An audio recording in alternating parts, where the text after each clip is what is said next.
Hello students. तो कुछ students का जो है डाउट आया है या आप कह सकते हैं कि मैसेज आया है कि जो डीएसएसबी में एज रिलैक्सेंस है उस पे आप एक वीडियो बनाओ। तो महिलाओं की जो एज है वो 40 साल होनी चाहिए। बेटा इतना तो शायद नहीं कर पाएंगे, केबीएस में ही है। ये कौन सा तरीका है कि पीआरटी और टीजीटी मेल की एज सेम है।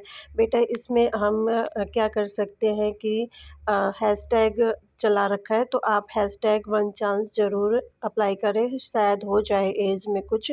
फ़ीमेल के लिए 40 होना चाहिए और फीमेल की शादी हो जाती है तो मैनेज करना पड़ता है। ये बात सही बोल रही है ये कि भई जो फीमेल की है शादी हो जाती है तो उन्हें थोड़ा-सा भई मैनेज करना पड़ता है, तो इसलिए एज में थोड़ा-सा रिलैक्सेशन होना चाहिए। मेल की एज कम से कम 32 होनी चाहिए। ये बात भी ठीक है कि 32 और 35 तक तो हो सकता है। मेल और फीमेल दोनों को एज छूट मिलनी चाहिए। ये भाई सही कह रहे हैं कि एज में दोनों को बराबर की छूट मिलनी चाहिए, या फीमेल हो या मेल हो। तो 32 या 35 ईयर तक होना चाहिए। एटलीस्ट 32 ईयर तो रखो, 40 तो बहुत ज़्यादा है, कम से कम 32।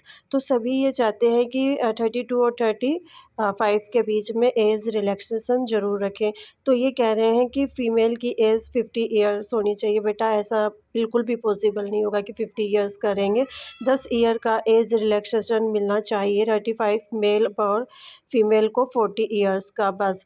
तो बेटा यही इसी के लिए हमने जो है सर ने भी मिलके जो हैशटैग वन चांस चलाया है कि एज रिलैक्सेंस हो जाए, और देखते हैं कि कितनी हो सकती है। कुछ बच्चे कुछ दिनों से ही ओवर हो गए हैं, जैसे कि ये बच्ची 25 डेज़ ओवर हो गई है कि इनकी एज जो है 25 डेज़ ही ज़्यादा हुई है। इस बच्चे की जो एज है वो 17 दिन ही ज़्यादा है। तो आप देख सकते हैं कि कितनी कितनी एज से ही बच्चा रह रहा है। तो बेटा इसमें अगर हम लोग कोशिश करेंगे हैशटैग वन चांस सभी जो है मिलके मुहिम चलाएंगे तो शायद ये कहीं ना कहीं पॉसिबल हो सकता है।